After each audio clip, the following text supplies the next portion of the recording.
All right, welcome to the podcast. I am joined today with Dr. Kirk Schneider. He is a still practicing psychotherapist, and he has written a book called Life Enhancing Anxiety.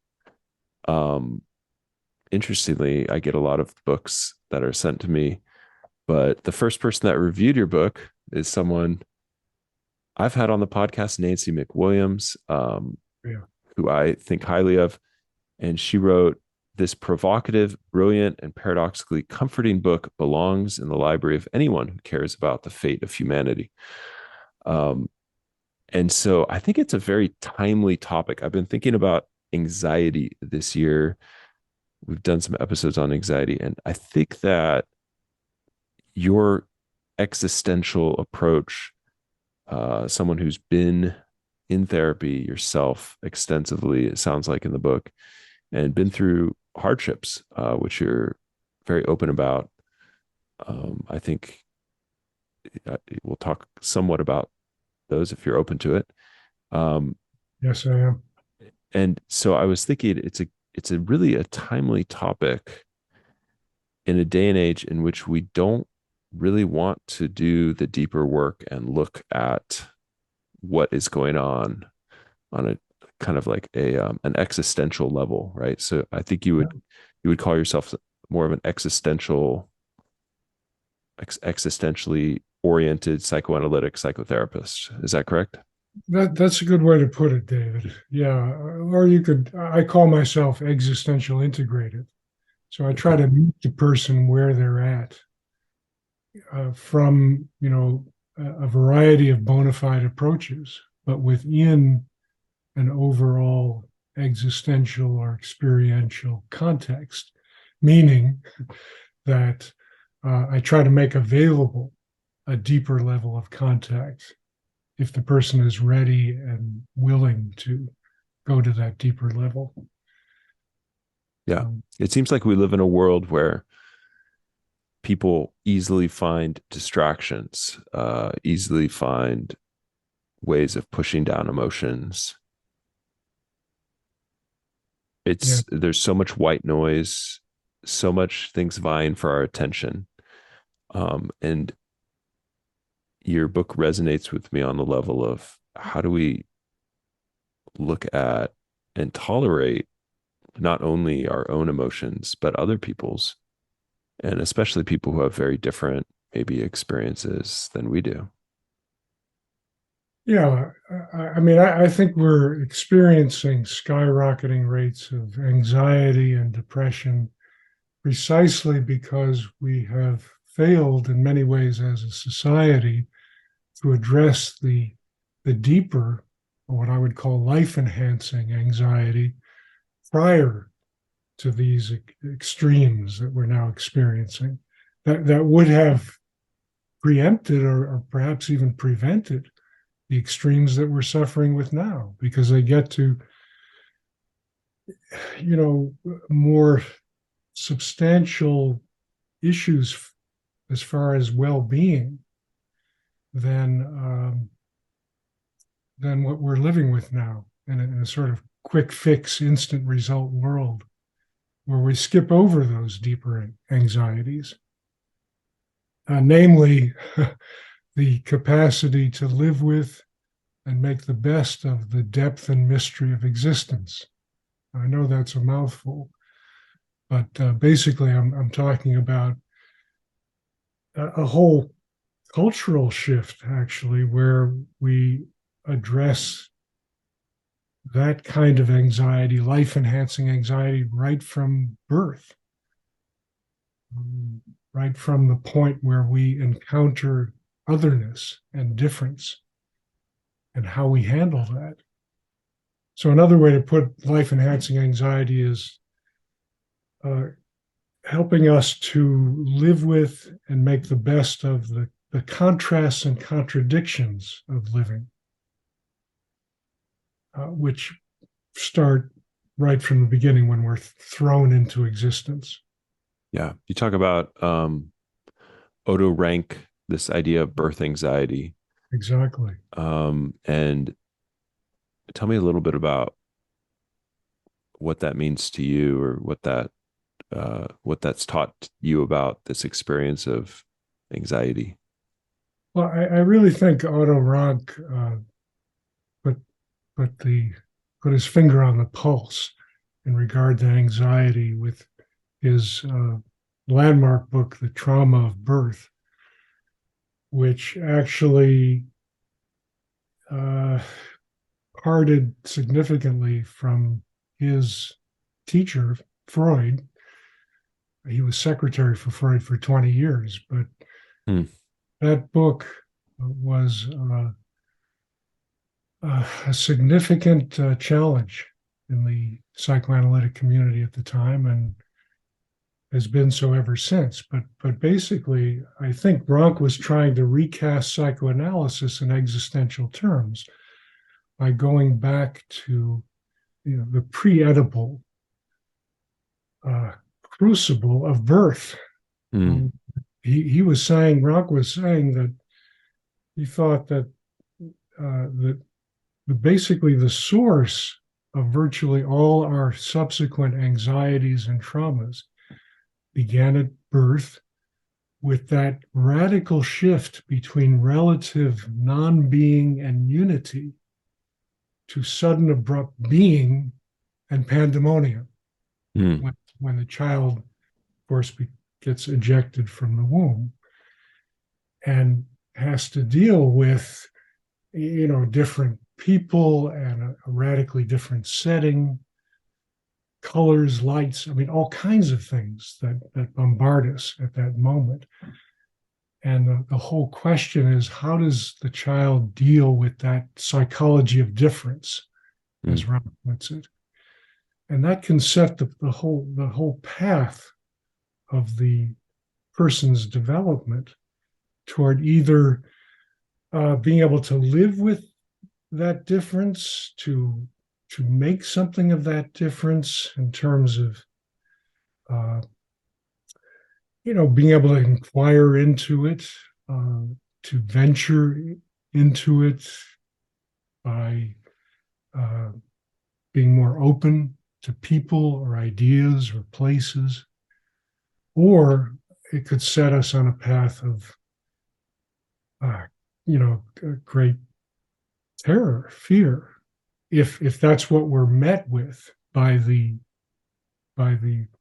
parents, the caretakers, and the culture, which is too often the case, unfortunately. I think that how we're met is so critical, and unfortunately, I think in our society and many societies like ours, we are met more with a fear-based approach to Hmm. the idea of difference and that which is other, rather than a more love-based or courage-based approach to that which is other.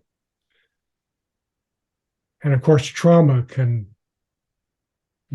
bring us back into that sense of helplessness and groundlessness that I think we all begin with.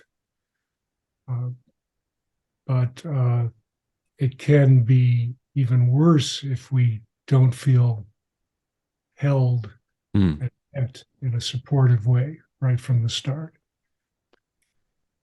Yeah. So you talk about the still face experiment as kind of Yeah. like this iconic image of a child whose mother, uh, you know, goes from being playful to non-reactive. And it's actually one of my favorite pieces of research that's been done as well. I've read his book, Ed Tronick's book, which is it's very scientific, but also very illuminating, isn't it? Yes, and very human. I think it's an amazing set of experiments that actually have been done, as I understand it, as early as 2 hours after the birth of the child. Generally, we think of it with toddlers, but or an infant, maybe a year old, but it's Mm. actually been very close to the birth process itself, which I think lends even more credence to this idea of trauma of birth, of a sense of groundlessness and helplessness at the beginning, uh, uh, especially if the child is not well supported. So that experiment generally involves the mother of the child in two conditions. One where she is resonating, is responsive to the child, is mirroring the child's, uh, Mm-hmm. exploration of her and the world, and the other one where she is instructed to go deadpan with the child, just show a passive face, indifferent, and how quickly those children decompensate, Mm-hmm. deteriorate. It's so striking. I'm sure you've seen the videos. I I see it as like the child goes through phases where at first the child is trying to reconnect with the mother in a playful way, and then in an angry sort of fight and flight way, screeching and biting its hand at one point. And Uh-huh. then eventually the child goes into this dissociative, looks away, Right, kind right. of the body posture um, looks like very chaotic. Yes, And so I see it as like the child almost goes into a dissociation, which I think is that experience of anxiety that you're talking about, that really um, disorienting anxiety, right? very much so. I mean, you think how close that seems to be to what we call dissociative states, especially by people who've been severely traumatized, that they literally and well, they figuratively and literally go somewhere else to avoid the overwhelm of that helplessness that they Mm-hmm. experience, before the lack of support, the lack of responsiveness. I just think it's a very powerful window into the you could say the template, the sort of ur ground, as Ronk puts it. He calls it urangst, that we all experience at some level, but have different ways of coping with. Again, depending on the parental and cultural matrix that we're met with. And those experiments show very powerfully what can happen when one doesn't feel supported, when one lacks the internalizations, the supportive internalizations that can hold and uh, help the child to feel, greater capacity to self-soothe. Mm-hmm. And it's just again, the deterioration is very rapid, and understandably at those early ages, because the child lacks those internalizations and those tools, to handle the the shock of the chaos that they're Mm-hmm. experiencing Yeah. with a good holding environment, as Winnicott so beautifully talked about as well. Yeah. You talk about some of that early trauma for you being the death of your brother, which I can imagine was just absolutely devastating. You were, I think, 2.5. He was 7. Right. Um, and your mother subsequently, it sounds like, went into a pretty deep depression. Yes. And I imagine, you know, you yourself felt that still face maybe from your mother. Hmm. Um, I don't know if that's consciously something you've processed or thought about. I know you've done it sounds like at the age of like 6 or so, you did some psychoanalytic child Yeah. work, which actually I read the appendix in which your psychoanalyst recalls or Yeah. summarizes Mhm. the early work, and it seemed like he became kind of a holding environment for you. Yes. Yeah. Um, I yeah, I'm wondering if you want to speak to this or tell the story, or what's coming up for you as you think about this. Well, it's very well put, David. I went through a shattering, as my parents certainly did, and my mother certainly did. When I was about 2.5, my 7-year-old brother was overcome by a series of diseases that maybe could have been addressed today. I think chickenpox attacked his heart, and on top of it, he got pneumonia. And my parents actually went to the extent, we lived in Cleveland, but they went to the extent of placing him in Brigham and Women's Hospital in Boston, one of the best Mm, in the country. And he suffered apparently for about 10 and a half months before he died. mm, So my mother was away a lot. My father was, relatively stable, given the extremity of the situation, but he was actively working. He was actually a humanistic educator. He was mm, at that time a high school teacher of math and science, but was deeply immersed in books by people like Maslow and uh, mm-hmm, my my eventual mentor Rollo May, mm, Carl Rogers, the founders of humanistic psychology. I was sort of born into that, yeah, immersed in yeah. work and that thinking. You're I think the child analyst you had said that he was quoting some analysts. Yeah. My dad was quoting Eric Fromm Oh, very which early yeah, it on. made me curious what his background was. But okay, he was an intellectual. He was curious. He I'm was.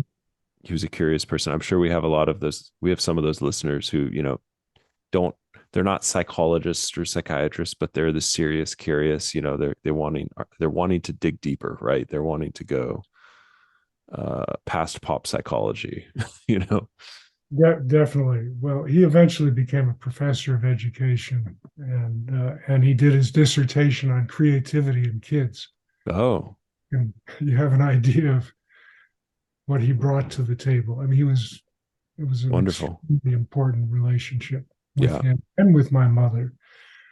And my mother was unusual too. She became a television and radio spokesperson Mm, in the Cleveland area, which was quite pioneering for women in the late 50s, early 60s. And so she was quite a courageous person. And she actually sought out an analyst herself at mm-hmm, the time of my brother's death, which was very unusual. We lived in a working class, middle class. mm, In any case, she asked that analyst to refer a child analyst to me because I was really floundering. Even 3 years later, at age 6, yeah. I had a lot of terrors, a lot of terror of death and dying, of germs. I was hypochondriacal in many ways. Mm, At night terrors where I envisioned witches and monsters invading my room and attacking me. And I had a lot of fears of my mother, I think, understandably, in retrospect now, of how she may have been associated with somehow with the death, which mm, sometimes yeah. children fantasize, as well as themselves being associated somehow. But Yeah. uh, and she and my dad had very different philosophies of child rearing, as I go into, as Yeah. the psychiatrist goes into in his notes in the book. My my father exposed me. He was a kind of quite of an adventurer type, and very athletic too. He exposed me to some early experiences that she thought were a little a little rough, especially for a very small child. Like Like horror films, right? scary movies, Scary yeah. movies. Yeah. And it sounds like that fascination has continued throughout your life. That's true. It became those movies and science fiction actually became, I believe, a way of working with and to some degree working through a lot of my own terrors. Mm-hmm. Also with elements of fascination and wonder. Mm. That's something I was going to say before is where I part with Ronk is I wouldn't call that template of anxiety just the trauma of birth, but the drama of birth, because I think birth contains not only initial elements of shock and terror, but also wonder and discovery. Mm. So the supportive holding environment can help to amplify the wonder and discovery part because it helps the child build internalizations to be more comfortable with that which is other again and different, and enable one to develop the seeds of inner freedom to begin exploring these very jarring experiences. And that's a lot of what this psychoanalyst was able to bring to Mm-hmm. me on retrospect. As I look back at that, he was an extremely important figure for me because both my parents, in their own ways, and as much as they tried, uh, desperately to be Mm-hmm. helpful, uh, we're not winning out. Uh, Yeah. but he struck me as a very seasoned person who had been through a lot in his own life.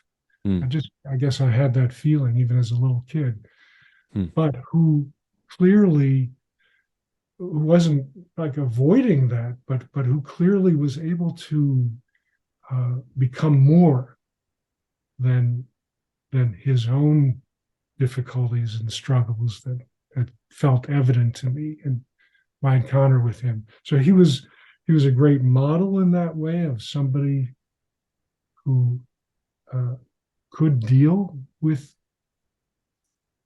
great upheaval, and he gave me the freedom to say or feel anything that I wanted, and helped me to begin questioning what was going on, inquiring into it. Mm. So all these risks that he was able to um, support me to pursue in the relationship between us and in my own mind as I was dealing with all this turmoil were very important seeds, I believe. So it helped me to move from a place of, you could say, abject terror and paralysis in many Mm-hmm. ways to incremental intrigue with my situation and even wonder, beginnings of wonder Mm. as to what was kind of ripped open in my world at a very early age. Huge questions about life. What is this about? And death, and how do I live given these huge challenges? And that led me also to an interest in science fiction. And we had wonderful television programs at the Mm. time, like Outer Limits and Twilight Zone, that brought very strange and different scenes and people front and center that activated my struggling mind, both terrified me, but also somehow comforted me to Mm. feel that I guess I identified a lot with the characters in those shows, but also the fact that those shows had these redeeming parts that brought out the kind of the amazement of strange creatures or of wild, adventures into outer space, Mm. uh, of thinking outside the box, so to speak. So I think all of that, um, along with my father's promotion of my own creativity, like with encouraging me to uh, come up with my own stories. And Mm. we did a lot of stories and skits on the tape recorder together and that kind of Hmm. thing. I had a whole stable of characters that I would draw from as a kid, like an actor studio. Oh, Oh, what yeah, what a wonderful father. was a wonderful father. Yes, Yeah. he really was. That that was I think that was noted by the analyst in that sort of summary, is that he allowed you both to say what was on your mind, but also if you were angry to kind of like act out some of the anger. Your mom wasn't that big into that, which is kind of a normal, it's probably a pretty normal divide. Like I allow my kids to be a lot rougher with me than my wife enjoys them watching them. I'm like, no, like baby tigers fight all the time. Like that's like, Right, you right. know, It may be a male female thing in part, and in those days as well, it was maybe even more sharply divided in terms of conditioning. But I think she brought an important dimension to the relationship as well, and you know, recognizing maybe having a little bit more of a sensitivity to how life can be overwhelming at times, and you can't do everything at once. You need to be somewhat cautious about what you're doing and reflective mhm. about what you're doing. Um, I think the psychiatrists brought out how they sort of brought these, um, in some ways, contrasting but complementary child rearing ideas Mm. Yeah, to me. And yeah, so I have both in me right. for better or worse. I Yeah, and think it sounded like your mom also found improvement from her own work, doing her own therapy. That was exactly. paramount for your upbringing as well, that she was able to transition from the depths of, despair and loss over, your brother, to like coming out the other side and finding new life. Well, she lost her firstborn. Yeah. Uh, that psychiatry, that analyst's note made me even more aware of how central he was to her life. And he even says in there that as much as she loved me, I was secondary somehow as the Hmm. second born. So I would imagine that the shattering for her was, just Hmm. even greater, in part because he was the firstborn, and I'm sure she had invested so much hope and promise in him.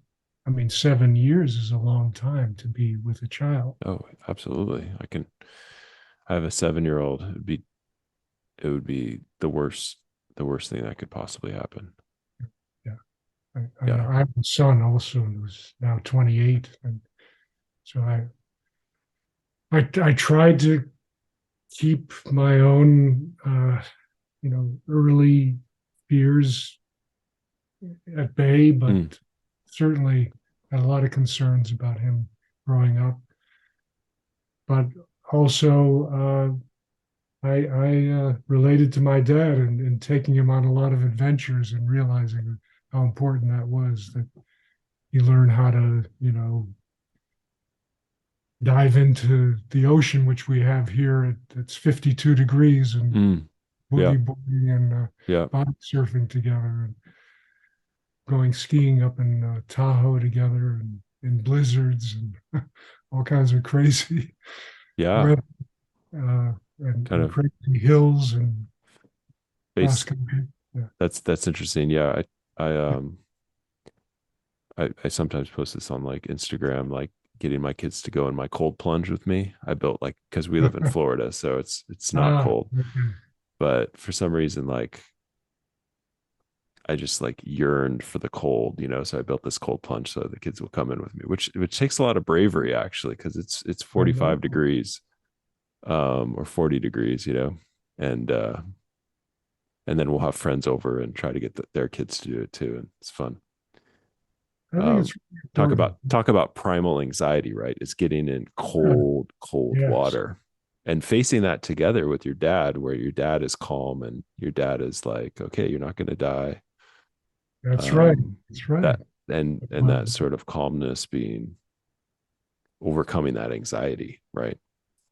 that's right. That's right. Well, I think of Kohut here and the whole idea of transmuting internalization. You know, uh, being being able to be with your kid, or being in situations where you may be floundering, but the person with you is able to flounder with you and in some way deal with it, which can So be such an important learning. so Kohut, transmuting internalization. Here's your quote that I pulled out.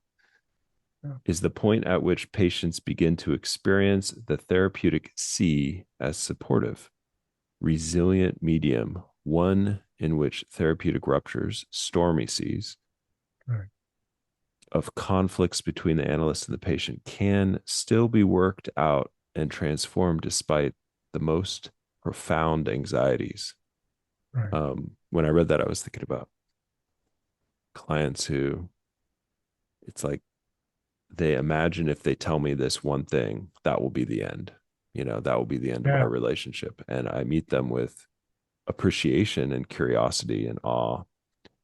And, you know, that happening over and over again leads to that sort of transmuting internalization that they can bring forth even anger or frustration that they feel towards me, you know, and then that furthers that as well. Right. And so it's Well, beautiful. thank you. I mean, I do think that sea metaphor is very apt here. I mean, again, back to the birth template, it is like a wild plunge into a vast unknown sea where we meet all kinds of new creatures and new places. And without the equipment really to negotiate that plunge, to learn to swim. Mm-hmm. And that's a lot of what I think these very pivotal figures in our lives, whether they're parents or caretakers or psychotherapists, provide, is that sort of that guide in that sea that help us acquire tools to Yeah. be able to swim better. And I just want to say that I think presence is so key to all of this. But that is probably the most important dimension, in my view, um, of what was healing for me and Mm-hmm. for my own clients that I've found over the years. And I think the research bears this out as well for many people, it that although technique can be very important and interpretations, understanding what's going on can be very important, as a bottom line, it's that relational bond, that connection, Mm-hmm. and that again sense of being met by a supportive, relatively free human being themselves, that is so critical to helping the patient or client acquire a similar kind of foundation within themselves. It's Yeah. that foundational healing that I've found to be such a gift in my own life. Mm-hmm. Only through this early analysis that I had at 6, but then I had another critical one in graduate school Yeah. with an Yeah. You, existential analyst. I think that would be worth talking about a little bit. And I want to come back to this idea of the guide and the presence. You talk about Anne, who kind of provided Yes,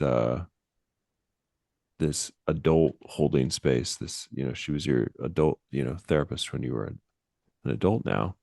22. And it seemed like you were having significant panic. Yes. And so, for those of us who are listening, who are like, well, are we talking about, like, what level of anxiety are we talking about? Like, because we're talking about, potentially looking at the positive aspects of anxiety, like life enhancing anxiety. And I think like the people who go from like the pop culture reactivity of like, don't be anxious, see it as, blah, blah, blah. It's like immediately you're going to see it as that. It's like, no, you're talking about something very different. You're talking about, on one hand, severe anxiety or panic. So you are talking about the extremes. You're not talking about like a mild case. Right. And you're Close to talking, psychosis, perhaps. and you're talking about the therapy as a journey, and the presence and that holding environment as the cure to that. That's exactly right. Yeah. I mean, I think I suffered some kind of major regression at that point. It was a series of events that reactivated my early trauma over the death of my brother. It had something to do with my father visiting at the time. I was in Georgia. I was very far away from home. I was at that very vulnerable age of close to 21, which is like the age of onset of psychosis often. Yeah. I mean, it can be that, that crucial uh, crossroad where if there's enough stress and one has enough of a disposition Mm-hmm. of fragility, Mm-hmm. could set off that kind of condition. Well, thankfully, I didn't go into a psychosis, but I had a very uh, turbulent night from a convergence of events. Another event was that a very revered professor of mine invited me slash challenged me to work at a local asylum in the town, and I think, and I was reading R.D. Laing, and I was very immersed Mm. in psychotic process, et cetera. And I'm sure all of that was stirring in me. Anyway, it culminated in that night where it's like a funnel of terrors, very primal terrors. Again, that sense of groundlessness and helplessness. The Mm. bottom is falling. And I woke up physically shaking. Um, I was beyond my father's help, and his girlfriend, who was actually a year older than me. That's a whole other story. But That I could tell that was another story. yeah, yeah, that may have partly activated me. I mean, she was a nice person, but as I say, this was a convergence of events, and I just intuitively called a peer of mine, a classmate who was happened to be blind, and I just trusted her somehow, and Mm. and she came over, and she did two things that were crucial for me at that point. She said something that might sound a little trite to some people, but it was crucial for me. This too shall pass. Mm-hmm. She said Yeah. it in a very centered way, and she gave me the name of Anne, Dr. Anne Guston, who I saw soon after that meeting with uh, Debbie Hazelton. Actually, I think she's still active uh, in the South Mm. um, as a healer. But she provided that kind of holding at at that Yeah. so critical Crucial. time. I thought I was going off the cliff. Yeah. And then that started about a 9, 10 month journey with Dr. Guston. Mm-hmm. Now, was that like once a week or twice a week? Like how intensely were you I seeing think that it varied. therapist? I think it probably was twice a week during Hmm. most intense times, Okay. generally weekly, is my recollection. But there's a lot about, again, holding and presence. Yeah. Anne was solid like a rock, like Mm. my earlier analyst was too.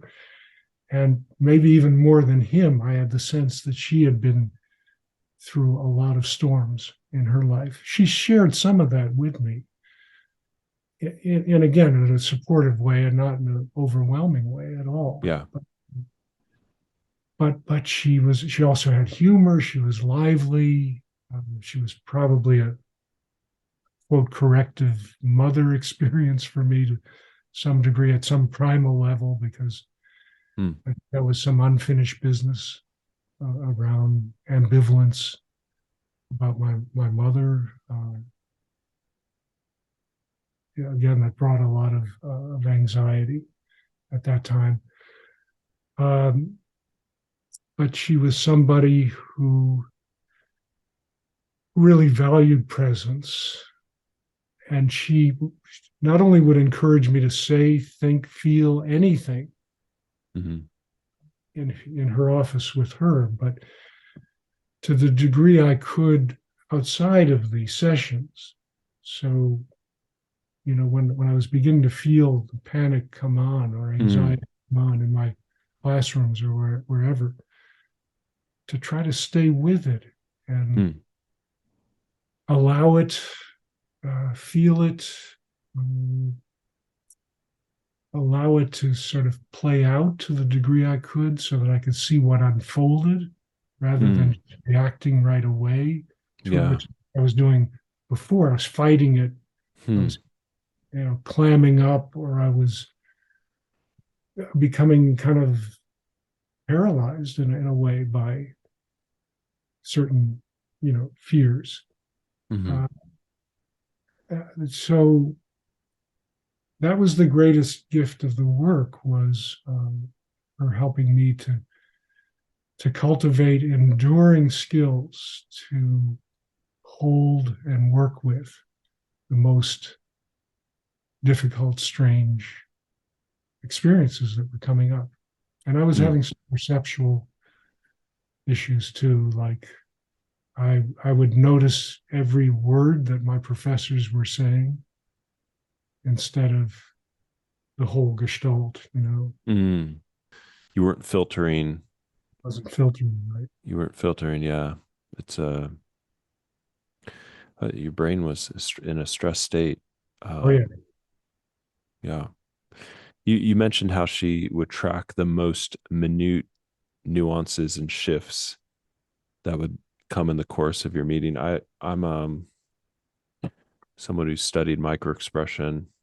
I have a training course for it actually that I put interesting. professionals through. And I think that that's it's another level of attunement, to be able to like notice small shifts in someone that you're trying to help. And Yes, then call attention to how I was holding myself, and not just what I was saying, but how I was saying it. yeah. I was holding myself, my facial expressions, uh, our here and now contact. If there was something that was off kilter, um, but at the same time, attuning to my capacity to work at those levels too. That's a really important piece in all this. Mm. Her humility about the subconscious processes. And I developed a huge humility about those processes too, having gone through the horrors that I went through at the time. So that served as a powerful check on, going willy nilly into these things, but having a kind of sobriety about Yeah. going at my own pace, Hmm. integrate as I could, And it was probably the greatest gift I was ever given, because it's lasted for, I'm 66 now and I was Mm, 22 at the time. So we're talking incredible. 44 years of a new lease on life. I mean, a greater, much Oh, greater inner freedom the to reign greatest. within. Oh, yeah. And how you mentioned like how to be bodily present. Yes, it was Like, an embodied experience. and Yes. you even mentioned, furthermore, these was what turned out to be the 40-year relationship with my wife. And it sounded like she was Catholic, but you weren't. Yeah, And that's so right. you had differences in spiritual practices, and but you were able to be different and be present with each other, which made it work. Am I reading in too much here? No, no, no. You're right on. I mean, I think we're extremely blessed. We've been together for close to 40 years. We've been married for 33 or so. Um, yeah, I'm sure that that earlier experience of working with radical difference, otherness, etc., helped me to not just tolerate, but actually enjoy and Okay. appreciate the differences that my wife, brought to our relationship. Uh, I mean, she was brought up in a very different environment, not only Catholic, but a Lithuanian background. I was a kid from Cleveland, a Jewish Mm. background, Mm-hmm. secular. She was brought up uh, quite, I wouldn't say orthodox, but certainly religious. Yeah. And also there were differences in terms of her parenting, her parents' lineage. They were refugees from Lithuania who were attacked by the Soviets, attacked by the Nazis. Uh, had a different perspective on all of that Mm. background. Of course, my lineage and relatives dealt with the Holocaust in Mm. World War II, but it was a whole different situation in Lithuania. And anyway, there were major issues we didn't even realize we needed to delve into more deeply. And we did that in large part through a lot of conversations about this, some very uncomfortable, not even realizing again how uncomfortable they'd be. And we actually went to a therapist for several sessions before we got married, to especially to address how we would raise a child. Mm. That's And good. all of that was really critical. And we came to agreeable uh, places around that. We've Oh, been very happy with each other yeah. since. That's great. Yeah. It sounds like that was really meaningful. And I, the thing that I was thinking about when I read that was lately there's been some tweets from people like, oh, if someone's a conservative, I won't see them as a patient. Or if someone is a man, I won't see them as a patient. I only see women. Right. Um, and there's this, even in psychotherapists, there's this kind of reactivity towards not seeing the other, which you kind of address as well. Like, so what would you say to someone who was kind of the mindset, like, I'm not going to see the other anymore. I'm just going to go and take care of my tribe. Well, if we're talking about therapists, um, I can understand it to some degree if somebody is really attuned to their trigger points and they Mm, don't want to, impose that on the patient. And so they have a pretty good idea of where they're more comfortable. mm, But you're talking about, people in general who feel really polarized. This is a whole area that I've also been very focused on in terms of uh, supporting and encouraging people to engage in bridge building dialogues in sometimes uncomfortable conversations with each other. Do you feel like it's like from your sort of view, has this changed over your lifetime? Like, have people become more polarized? Oh yeah, I think so. I mean, in the Yeah. 60s, there was certainly a lot of polarization But there's between. something different now, right? Like I even feel it more in the last like 5 years. Like something has shifted. And the way that I think of it is it's actually artificial intelligence, which has driven this. Interesting. Um, More. it's the tech companies are vying for your attention and they're competing with each other. And they have found that if they put in front of you your own clan, your own curiosities, then they can obtain your attention better. And so, you know, Well, TikTok probably was the strongest algorithm that I've ever seen when it first came out. Like it really honed me down to like I was after a couple weeks of watching it, no dance videos. I was watching all news, all independent thinkers.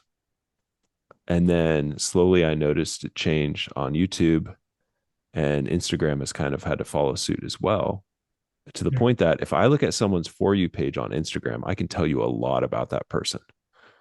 Um, so Yeah, no, I think you're right on with that. I mean, I think advertisers, corporations know a lot about manipulating our primal fears as well as desires. Um, I would highly recommend anybody interested in this whole topic to see Century of the Self. It's a BBC production about the beginning of advertising. It addresses it. It's about association, and it actually goes back to Freud's nephew, Edward Bernays, who started on Madison Avenue. And he would, you know, pair very primal scenes of achieving some kind of at least illusion of power and control, like having women smoking cigarettes who are suffragettes, um, with people who are struggling in some way, mm, as these women were. yeah, and Uh, I would say okay, so like the whole hero's journey, right? Because I think in the best sense, when when you mentioned guide earlier, I imagine the patient as going on their own hero's journey, right? And in the best sense, our presence is the help of the guide, allowing them to dive into their unconscious and dive into their the fears, right? In a way, the inner work. Yeah. do the inner work. Okay, but I think that this psychology has been hijacked Yeah. more successfully by corporatism, and so self-help is largely buy something rather than, and I see another layer of this, which is in in the psychotherapy community. I mean, this is happening right now. BetterHelp just got in trouble for selling emails, IP addresses, or I think it was IP addresses, initial forms that people were filling out to enter into BetterHelp, and they were selling it to Meta, and they got fined a very small amount for this. I mean, you know, a company that made like $1 billion got fined like a couple $1 million type of thing. And other companies are doing it as well. They're selling our data, right? And it's like this is psychotherapy. This is happening in the psychotherapy community as well now, which is really, really sad. So that big corporations can target you very specifically for your unique fears. Well, this all plays into an extremely archetypal seduction process that's been going on since the dawn of humanity, right? Which is our search for the Holy Grail, for the answer, for the quick fix. And we especially seek that if we're feeling helpless and groundless. If there's some situation like we're in today where we've got such extreme ideological polarization, we got tremendous amount of estrangement, racism, the pandemic. I mean, there's so much upheaval today. I think people feel very, and in many ways, understandably, helpless and groundless. And so they're desperate for that answer or for something that's going to activate their dopamine, right? And make them feel rewarded. And we now are in a place where we can bring that holy grail within seconds, instantly through net surfing, et cetera, like you're describing. And again, corporations, advertisers are very attuned to this. And so my whole point here is that we become more and more accustomed to, again, the quick fix and instant result, and not having to do the inner work that for many of us, I believe, is necessary for deeper healing, for a stronger foundation upon which one can feel more free to pursue enduring gratification, like in relationships, in creativity, in discovering things about other people and other places, cross-cultural discoveries, etc. And this is a major problem that I think a number of us depth-oriented psychologists, psychiatrists, mental health folks need to make people more aware of in the culture. It's going to take a cultural shift to work our way out of this. A shift toward slowing down, more even time alone, where one is less distracted and can look into questions like, what really matters about my life and about the lives of those around me? How do I really want to live this time and space that's fleeting so quickly as I become more aware of our human condition? The deeper, the bigger questions. Again, the life-enhancing anxiety, being able to develop that life-enhancing anxiety, which can lead to a greater sense of freedom and an ability to experience life in its fuller, richer dimensions that I would call a sense of awe in many ways, the humility and wonder or sense of adventure of living that we're missing out on in so many levels today because we're skipping over the work that's necessary to engage that. I see even like there's tons of psychotherapies that have popped up, like this is going to be a 10 session fix. Yeah. I was just having a conversation with William Miller, who was once into brief psychotherapy, and then they had someone come out and test it, and they found it was no better than anyone else's psychotherapy. It was no faster. And so he kind of switched gears towards focusing on like, okay, how do we help individual therapists connect better with their clients over time, and how do we help them, how do we test that is actually happening? Yeah. And that's what the research points to, that we need to cultivate those skills. Yeah. I can't tell you how many times I've had patients, because I send them to this, like, okay, they're going to this EMDR therapist, and then they come back to my office and spend like 7 sessions or something that they did with this person. They said, I think it was helpful, but I don't like, I just wanted to tell my story. Like I felt like the person really wasn't listening to me, and not, not to rag on any person's practice or how they're doing psychotherapy, but like if the patient, like, and I've heard this from so many patients, like, oh, they made me do this like tapping thing, which I was like confused on why I was doing it. And like they tried to explain it, and like they tried to tie it to the brain, but like I really just wanted them to listen to me. Yeah. And I hear this from so many patients, like, oh, like I just wanted like to tell my story, and essentially like empathy. They're saying it Well, in different ways. yeah, and I don't paint these things with a broad brush. I mean, I call myself an existential integrative therapist because I do think for some people at some times, certain even short term or programmatic or medical interventions may be helpful. It depends a lot on the client's desire and capacity for deeper change.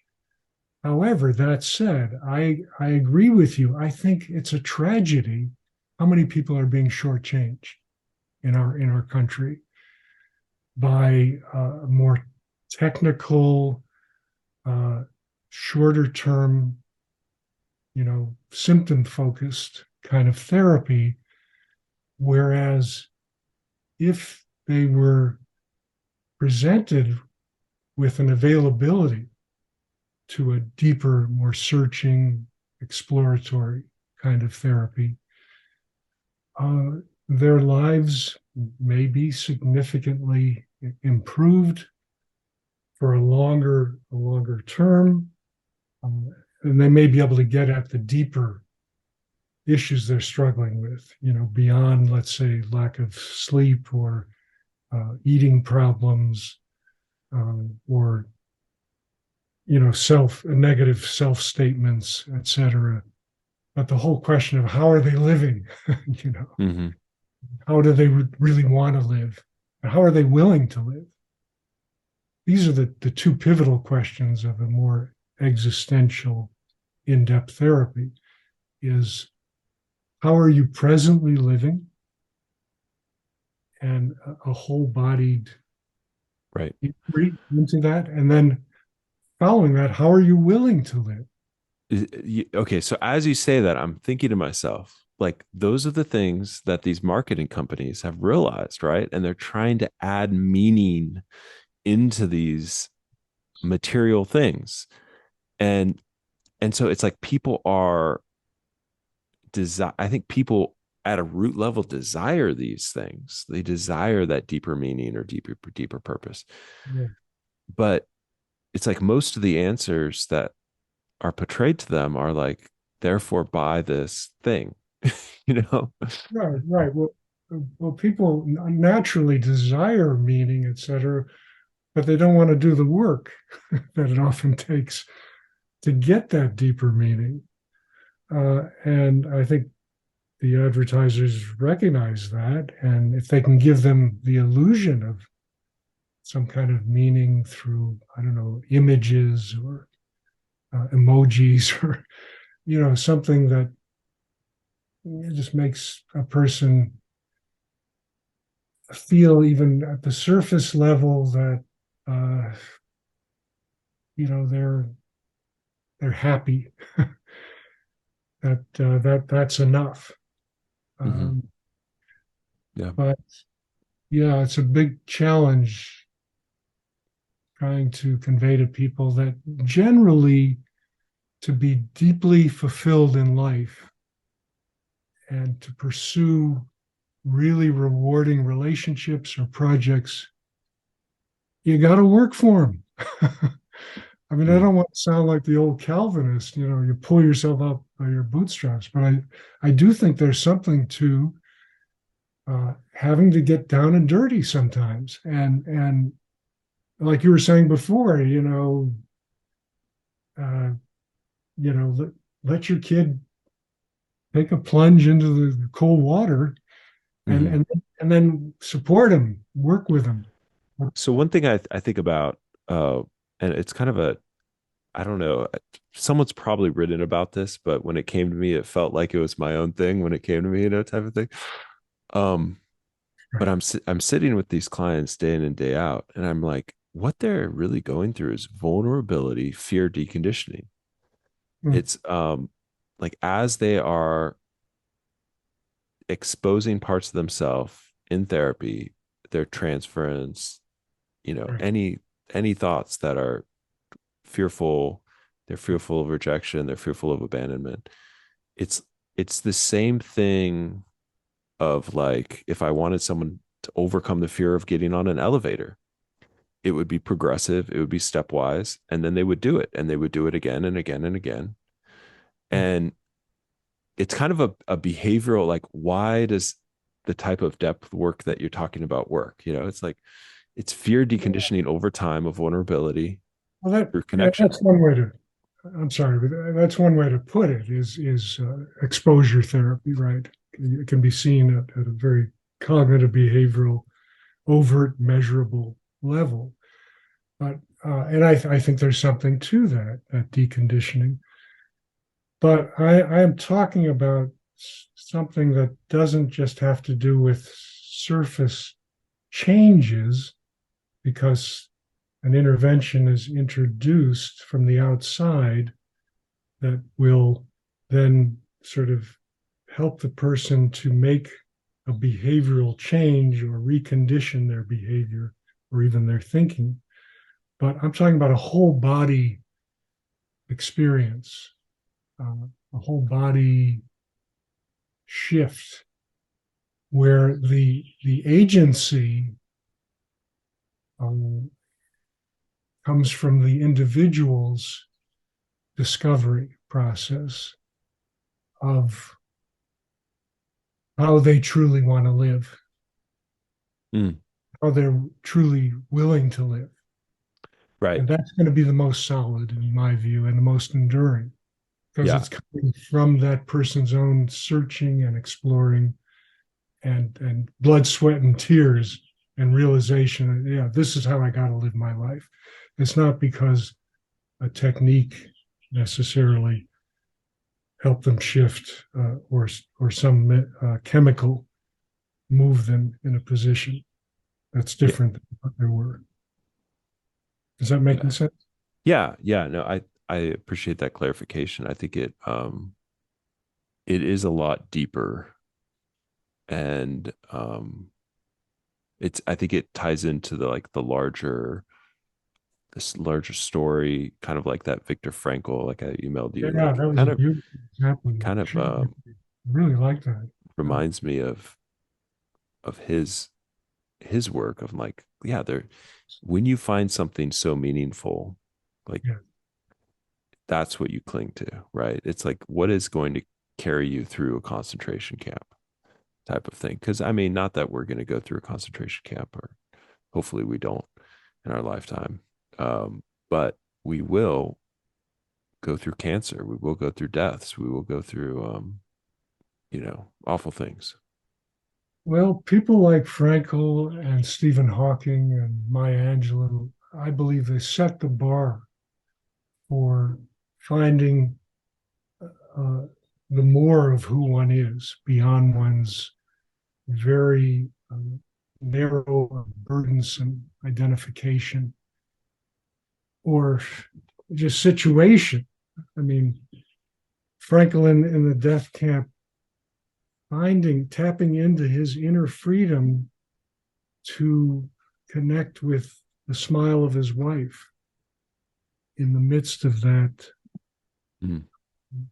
that depravity, being able to see and feel her smile and really expand that, deepen that, bring that into his whole body experience of his current situation as much as possible, and how supportive that was, maybe even healing for him in that situation. Or how does a Stephen Hawking who's dying of ALS connect with the cosmos in that expansive way? I mean, a guy who's so totally confined and can barely even speak, Mm. um, and yet finds great freedom and imagination and adventure in inquiring into, delving into questions of cosmic significance. Maya Angelou, who was raped at 7 years old, found the more of who she was in the library, in her local library, by reading people like Langston Hughes, other Mm. African Americans who suffered tremendously in their lives, but again presented models of people who were able to hold and work with their own turmoil in very creative, uh, even heroic ways. And that was something that she could internalize and help her move beyond a place of total disability and um, degradation. So, yeah, I mean, these are Yeah. people who set the bar in a way. It's like if someone's in the midst of that, you would never tell them like, oh, you just need to get to this new place, you know? But inevitably, by being present in the midst of their suffering, in the midst of the heartache, in the midst of the despair, the agony, the trauma, uh, that presence does lead to those new pathways often.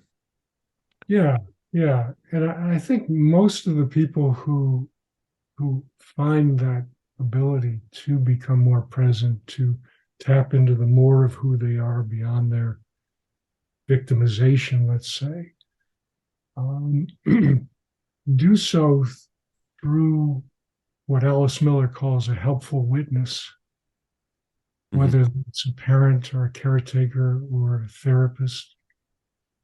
Um, it's somebody who can provide that modeling, that extra strength, that knowledge that one can survive, and not only survive but thrive through the struggle. So it's Yeah, the guide. these are When process. I said presence, I was thinking the presence of the guide, right? The presence of which I think it's like learning to be present with your own emotions as well. I do think that the guide is helpful in that journey, though. It's like we weren't meant to be isolated. We weren't meant to be alone in this world. We're meant to be connected with other people. And, you know, in no time in history is anyone an island and survives successfully, you know. And so, Well, yeah. yeah, think about it from the drama of birth standpoint. I mean, we're, as Ernest Becker, the great cultural anthropologist, put it, we're abandoned on this planet. We're abandoned on this planet. I Mm-hmm. mean, uh, we're specks in a radically vast and unknown cosmos, and we need each other to help each other to cope with this crazy human condition that we're thrown into. Yeah. Otherwise, how do we develop skills to deal with it? Beautiful. Well, kind of bringing this to uh, an ending. I think that's a good kind of final thought. But I'm wondering if there's any other sort of thoughts that you have lingering that you definitely wanted to put out there. Well, just that people really reflect on how they may be manipulated by the quick fix, instant result culture that we live in, and whether that kind of lifestyle, the lifestyle of speed, of you know appearance and packaging, instant gratification is really what they're wanting out of the short span that we have. Just taking some time to look at what deeply matters about your life, and how are you willing to live it. First, how are you wanting to live it? But then, how are you going to put it into action? Are you willing to put it into action? And there certainly are places and people that will foster that. I'm a huge believer in the kind of depth experiential therapy that I described to you before. But there are other ways of attaining that through, for example, reading. As Maya Angelou did, and finding others who describe their own struggles and stories. Maybe friends who are particularly attuned, mentors, seeking them out, and slowing down in one's life, Mm-hmm. taking stock. In the book, I have about 19 examples of ways to foster this sense of life and enhancing anxiety that may be helpful. You know, around these areas of slowing down, recognizing the preciousness of this fleeting time and space that we have. How are we going to tap into it?